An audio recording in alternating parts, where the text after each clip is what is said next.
የወር አበባ ደም ቀለም ሁል ጊዜ ቀይ አይደለም። ቀለሙ ሊያጋድል ወይም ደግሞ ሊለዋወጥባችሁ ይችላል። ይህም አንዳንዴ ሊያደናግጣችሁ ወይም ደግሞ ሊያስፈራችሁ ይችላል። ሰላም እንዴት ናችሁ ሴቶች? እንኳን ወደ ቪዲዮ በደህና መጣችሁ። ቪዲዮን እስከመጨረሻ ካያችሁት እንግዲህ ከፔሪድ ጋር በተያያዘ እንግዲህ የተለያዩ መረጃዎችን ወደ እናንተ ቀለሞችን እንግዲህ በማስመልከት ማለት ነው የሚወሩ እንግዲህ ከሰፈር አካባቢ የሚወሩትን ነገሮችና የእናንተን ደግሞ አጠቃላይ ጤንነት ስለምነግራችሁ አብራችሁን ቆዩ እስከመጨረሻ። ሰብስክራይብ ያላደረጋችሁ ሰብስክራይብ አድርጉ። የመጀመሪያው ጥቁር የወር አበባ ደም። ከመጀመሪያው የወር አበባ ደም ቀለም ማለትም ከጥቁር ስንጀምር ይህ አጋጥሟችሁ እንደሆነ አላቅም፣ ነገር ግን ወደ መጸዳጃ ቤት ሄዳችሁ ፓዳችሁን ወይም ደግሞ ታምፖናችሁን ለመቀየር ወይም ደግሞ ያደረጋችሁን ሞዴስ ስታወልቁ በፓዳችሁ ላይ ወይም ደግሞ በጫፍ ላይ ጥቁር የረጋ ነገር ተጣብቆ ታያላችሁ። ከዚህ በፊት ካላያችሁት ትንሽ ሊያስደነግጥ ይችላል። ምክንያቱም ይሄ በእርግጥ ከኔን የወጣ ብላችሁ ልታስቡ ስለምትችሉ ማለት ነው። ነገር ግን ይሄ የምታዩት ጄል መሰል ነገር በሴት ብልት ውስጥ ቆይቶ የረጋ ያረጀ ደም ነው ወይም ደግሞ በጣም የቆየ ነው ማለት ነው። ይህም ከፈሳሽነት ወደ ጄል መሰል ሁኔታ የተለወጠ አይነት ነገር ነው ማለት ነው። ወይም ደግሞ በወር አበባ ጊዜ የሚረግፈው የማህፀን ሽፋን ወይም ኢንዶሜትሪየም ብለን የምንጠራው በእንግሊዝኛ ማለት ነው እሱ ነው ማለት ነው። ከባድና ከፍተኛ የወር አበባ ፈሳሽ የሚበዛባችሁ ከሆነ የማህፀኑ ሽፋን በቁራጭ መልክ ተላቆ ስለሚወጣ ይህንን የማየት እድላችሁ ከፍተኛ ነው ማለት ነው። ይህን የረጋ ነገር አንስታችሁ በሶፍት ወይም ደግሞ በሆነ ነገር መካከል ብታሹት በጣታችሁ ሊሆን ይችላል። በእርግጥ ጥቁር ሳይሆን በጣም ጠቆር ያለ ቀይ፣ ጥልቅ ቀይ ማለት ነው። ወደ ውስጥ ስገቡ በጣም እያሻችሁት ስትሄዱ እንደሆነ ትረዳላችሁ። ይህ በእጃችሁ ይዛችሁ ብታዩት ምንም ችግር የለውም። ከእናንተ አካል የወጣ ነው። የሚያስጸይፍ ወይም ደግሞ የሚያስፈራ የተለየ ነገር የለውም ማለት ነው። ጥቁር የወር አበባ ደም የምታዩበት ሌላው ጊዜ ደግሞ የወር አበባችሁ ሊያበቃ ሲል፣ ለምሳሌ አንዲት እናት 3 ቀን የሚፈሳት ከሆነ 3ኛው ቀን መጨረሻ አካባቢ ወይም ደግሞ 5 ቀን የሚፈሳት ከሆነ 5ኛው ቀን መጨረሻ አካባቢ ልታዩ ትችላላችሁ ማለት ነው።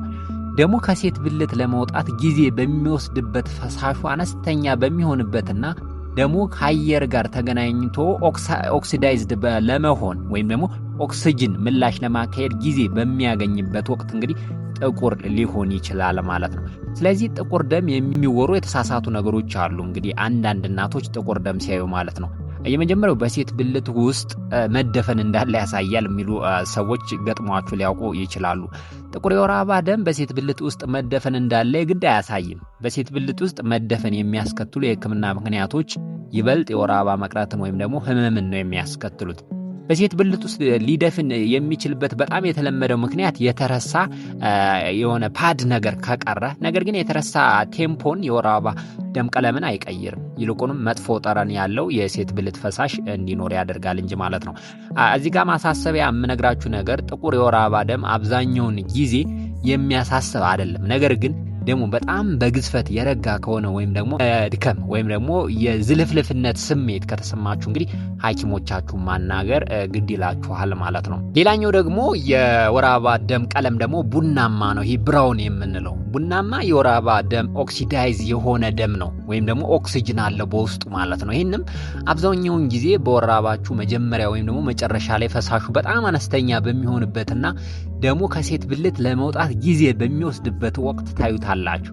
ስለዚህ ከአየር ጋር ተገናኝቶ ኦክሲዳይዝ የመሆን እድል ያገኛል። ይህም የሚስማር ውጭ ተጥሎ ለምሳሌ የሆነ ብረታ ብረት ነገር ውጭ ላይ ተጥሎ ዝናብ፣ ውሃ፣ የተለያየ ነገር ካረፈበት በኋላ ይዝጋል አይደለ? እንደሚዝገው እንደዛ አይነት ከለር ይኖረዋል ማለት ነው። ሌላው ቡናማ ደም የምታዩበት ጊዜ ጠዋት ከእንቅልፋችሁ ስትነቁ ነው። ምክንያቱም ተኝታችሁ ረጅም ጊዜ ስላሳለፋችሁ ደሙ በሴት ብልት ውስጥ የመከማቸት እድል ያገኛል። ከዚያም ወደ መጸዳጃ ቤት ስትሄዱ ቡናማ ደም ልታዩ ትችላላችሁ ማለት ነው። ቡናማ ደም በመደበኛ የወር አበባ ከግብረ ስጋ ግንኙነት በኋላ በሚፈጠር ግጭት በሚመጡ ትንሽ ጭረት ወይም ቁስሎች ወይም በወር አበባ መካከል በሚኖር ፈሳሽ ስፖት ብሊዲንግ በምንለው ምክንያት ሊከሰት ይችላል። ባጭሩ የሚያሳየው የፈሳሹን መንስኤ ሳይሆን ፈሳሹ አነስተኛ መሆኑንና ደሙ ኦክሲዳይዝ ሆኖ ቡናማ ለመሆን የሚያስችል በቂ ጊዜ ማግኘቱን ብቻ ነው ማለት ነው። ስለ ቡናማ ደም የሚወሩ የተሳሳቱ እምነቶችም አሁንም ገጥሟችሁ ሊያውቁ ይችላል። የመጀመሪያው ያለፈው ወር ያረጀ ደም ነው፣ ማህፀን እንደተገለበጠ ነው የሚያሳየው የሚባል ነገር ልትሰሙ ትችላላችሁ።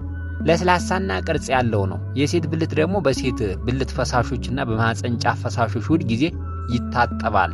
በመደበኛ የሰውነት መዋቅር ወይም አናቶሚ ውስጥ ደም ተሸሽጎ ለአንድ ወር ቆይቶ እሺ አሁን ልውጣ የሚልበት ምንም አይነት ቦታ የለም ማለት ነው። ሌላኛው ደግሞ ብረት የበዛበት ምግብ መመገብ የወር አበባ ደምን ያጠራል የሚባል ነገር ሰምታችሁ ልታውቁ ትችላላችሁ።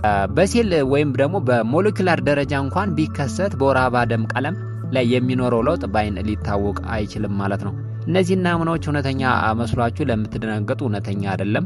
ሌላኛውና ሶስተኛው ምንድነው? ቀይ የወር አበባ ደም ነው። አሁን ደግሞ ይበልጥ ወደ ምትአውቁት ቀለም ወደ ቀይ እንለፍ ማለት ነው። ይሄንን አብዛኛውን ጊዜ በወር አበባችሁ መጀመሪያና ምናልባትም በመካከለኛው ቀናት ታዩታላችሁ። ይህም ደግሞ በተረጋጋ ወይም በመደበኛ ፍጥነት እየወጣ እንደሆነ ዝግተኛ እንዳልሆነና ኦክሲዳይዝ ለመሆን ጊዜ እንዳላገኘ ያሳያል ማለት ነው። ስለ ቀይ ደም የሚወሩ የተሳሳቱ እምነቶችንም አሁንም ልታዩ ትችላላችሁ። ቀይ ስለሆነ ሙሉ በሙሉ መደበኛና ጤናማ ነው። ይህም ሙሉ በሙሉ ተረት ባይሆንም የተሳሳተ የእፎይታ ስሜት ሊፈጥርባችሁ ይችላል። ችግሩ ከወር አበባ ውጭ ያሉ ሴሎች የቀይ ደም መፍሰስ ምክንያቶች ከወር አበባ ጋር ሊታሰሙ ቻላቸው ነው። ለምሳሌ ማህፀን ጫፍ ሰርቫይካል ፖሊፕ ወይም ደም መፍሰስ፣ በወር አበባ መካከል የሚኖር ደም መፍሰስ፣ ከግብረ ስጋ ግንኙነት በኋላ በወሲባዊ ወለድ በሽታዎች ሴክሹዋል ትራንስሚትድ ኢንፌክሽን የምንላቸው ምክንያት የሚመጣ ደም መፍሰስና ከማህፀን ውጭ የሚገኝ እርግዝና ወይም ኤክቶፒክ ፕሬግናንሲ የምንለው በዛ ሰዓት የሚፈጠሩ ደም መፍሰሶች እንግዲህ ቀይ ናቸው። በጣም እዚህ ጋር እንግዲህ ለይታችሁ እንድትይዙልኝ የሚፈልገው በጣም ጥንቃቄ ያስፈልጋል ማለት ነው። እነዚህ እንድትይዟቸው የሚፈልጋቸው ሁለት ዋና ነጥቦች ከሴት ብልት የሚወጣ ደም ሁሉ የወር አበባ አይደለም። ሁለተኛ ደግሞ ብሩህ ቀይ ደም መፍሰሱ የግድ ደሙ መደበኛና ጤናማ መሆኑን ሊያሳየን አይችልም ማለት ነው። መታየት ይኖርባችኋል ከወር አበባ ውጭ ከሆነ ማለት ነው። ሌላኛው ግን ውድ ቤተሰቦቼ ምንድነው? ሮዝ የወር አበባ ደም ወይም ፒንክ የምንለው ማለት ነው። እስከዚህ እየተከታተላችሁኝ ከሆነ ግን ሰብስክራይብ ያላደረጋችሁ ቤተሰቦቼ ሰብስክራይብ አድርጉ። ሮዝ የወር አበባ ደም ፈሳሹ በጣም አነስተኛ በሚሆንበት ጊዜ ለምሳሌ በወር አበባችሁ መጀመሪያ ላይ ሊከሰት ይችላል። ይህም ደግሞ በሴት ብልት ፈሳሽ ወይም በማህፀን ጫፍ ፈሳሽ መደባለቁን ወይም ደግሞ መርጠቡን ይሄ ዲሉትድ መሆኑን ወይም ደግሞ መዋሃዱን ስለሚያሳየን ነው። ስለ ሮዝ ደም የሚወሩ የተሳሳቱ እምነቶች አሁንም ሮዝ ደም ማለት የኤስትሮጅን ሆርሞን ማነስ ነው የሚሉ ሰዎች ሊያጋጥሟችሁ ይችላል። የኤስትሮጅን ማነስ ይበልጥ የወር አበባችሁ እንዲቆም ወይም መደበኛ እንዳይሆን ያደርጋል እንጂ የወር አበባ ደም ቀለም ሮዝ አያደርገውም። ማወቅ ያለባችሁ ነገር በተጨማሪ ከፍተኛ ኤስትሮጅን መሮን ለምሳሌ የጽንስ መከላከያን ክብል በሚወሰድበት ጊዜ የተለያዩ የወሊድ መከላከያዎች በምትወስዱበት ጊዜ ፈሳሹን አነስተኛ ላይ ያደርገው ይችላል። ይህም ደሙ ተደባልቆ ሮዝ እንዲመስል ወይም ደግሞ ኦክሲዳይዝ ሆኖ ጥቁር እንዲመስል ሊያደርገው ይችላል። ስለዚህ ባጭሩ የኤስትሮጅን መጠናችሁ አነስተኛ፣ ከፍተኛ ወይም መደበኛ ቢሆንም የወር አበባ ደማችሁ ሮዝ ሊሆን ይችላል ማለት ነው። ይህም እንግዲህ በጣም ወሳኝ ነገር ነው ማለት ነው። አምስተኛ ሌሎች የተሳሳቱ እምነቶች ወይነ ጠጅ፣ አሽ ወይም ግራጫና ውሃማ ደም። ወይነ ጠጅ ወይም ፐርፕል የምንለው ደም ይህ ተረት ነው። የሰው ልጅ ደም በቀይ የደም ሴሎች ውስጥ ባለው ሄሞግሎቢን ምክንያት አብዛኛውን ጊዜ ቀይ ነው የሚሆነው።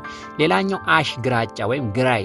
አሽ ግራጫ የወር አበባ ደም ሊኖራችሁ አይገባም። ነገር ግን አሽ ግራጫ የሴት ብልት ፈሳሽ ሊኖራችሁ ይችላል። ይህም የባክቴሪያል ቫጂኖሲስ ምልክት ሊሆን ይችላል ማለት ነው። ስለዚህ በጣም ጥንቃቄ የሚፈልግና ዝም ሊባል የማይችል ጤነኛ ያልሆነ የብልት ፈሳሽ ነው ማለት ነው። ሶስተኛው ግን ውሃማ ደም፣ የደም ማነስ ወይም አነሚያ አለባችሁ ማለት ነው የሚለው የተሳሳተ እምነት ነው። በነገራችን ላይ እንግዲህ የሆነ ቀጠን ያለ ደም የተወሰነ ውሃ የቀላቀለ የሚወጣ ከሆነ የደም ማነስ አለባችሁ ልትባሉ ትችላላችሁ። ግን ልክ አይደለም። በደም ማነስ ጊዜ የወር አበባ ደም ቀለም አይቀየርም። ውሃማ የመሰለ የወር አበባ ደም ካላችሁ ይበልጥ በሴት ብልት ወይም በማህፀን ጫፍ ፈሳሽ ስለተበረዘ ወይም ስለተደባለቀ ነው ማለት ነው። በመጨረሻም ውድ ቤተሰቦቼ የወር አበባ ደም ቀለም ስለ አጠቃላይ ጤንነታችሁ ይናገራል የሚል ነገር እንግዲህ ሰምታችሁ ልታውቁ ትችላላችሁ። ከምንሰማቸው ትልልቅ የተሳሳቱ እምነቶች አንዱ የወር አበባ ደም ቀለም ስለ አጠቃላይ ጤንነታችሁ ይናገራል የሚለው ነው። የቀለሙ መለዋወጥ የጤና ሁኔታን አያሳይም። ምክንያቱም የወር አበባችሁ ቀለም የሚወስኑት አንደኛ የፈሳሹ ፍጥነት፣ ፈጣን ከሆነ ብሩህ ቀይ ሆኖ ይወጣል። ሁለተኛ ለአየር ለኦክሲጅን መጋለጥ፣ ዝቅተኛ ከሆነ ኦክሲዳይዝ ሆኖ ጥቁር ቀይ ቡናማ ወይም ጥቁር ይሆናል። ሶስተኛ የመበረዝ ወይም የመደባለቅ፣ በፈሳሽ ከተበረዘ ሮዝ ሆኖ ይወጣል ማለት ነው። አብዛኞቹ የወር አበባ ደም ቀለሞች በደበኛ ሊሆኑ እንደሚችሉ ተረድታችኋል። ነገር ግን ይህ ማለት ራሳችሁን በራሳችሁ ማከም አለባችሁ ማለት አይደለም። ስለ ወር አበባችሁ ማንኛውም አይነት ስጋት ካላችሁ ቀለሙ ምንም ይሁን ምን እባካችሁ ሐኪማችሁን ማማከር እንዳትረሱ። ወደ ሐኪም መሄዳችሁ የሚያስፈልጋችሁ ሁኔታ ምን ሲፈጠር ነው ካላችሁ መደበኛ ያልሆነ ወይም ደግሞ ኢሬጉላር ኦርደር ያለው የፔሪድ መዛባት ከገጠማችሁ፣ ህመም ያለው ወይም ከባድ ከፍተኛ የሆነ የወር አበባ ካላችሁ፣ በወር አበባ መካከል ከግብረ ስጋ ግንኙነት በኋላ ወይም ማረጥ ከተከሰተ በኋላ ደም መፍሰስ ካጋጠማችሁና በእርግዝና ወቅት እንግዲህ ማንኛውም አይነት ደም መፍሰስ ካለ እንግዲህ ቶሎ ብላችሁ ወደ አቅራቢያችሁ ወደሚገኝ ጤና ተቋም ሄዳችሁ ምርመራ ማድረግና መታየት ይጠበቅባችኋል ማለት ነው።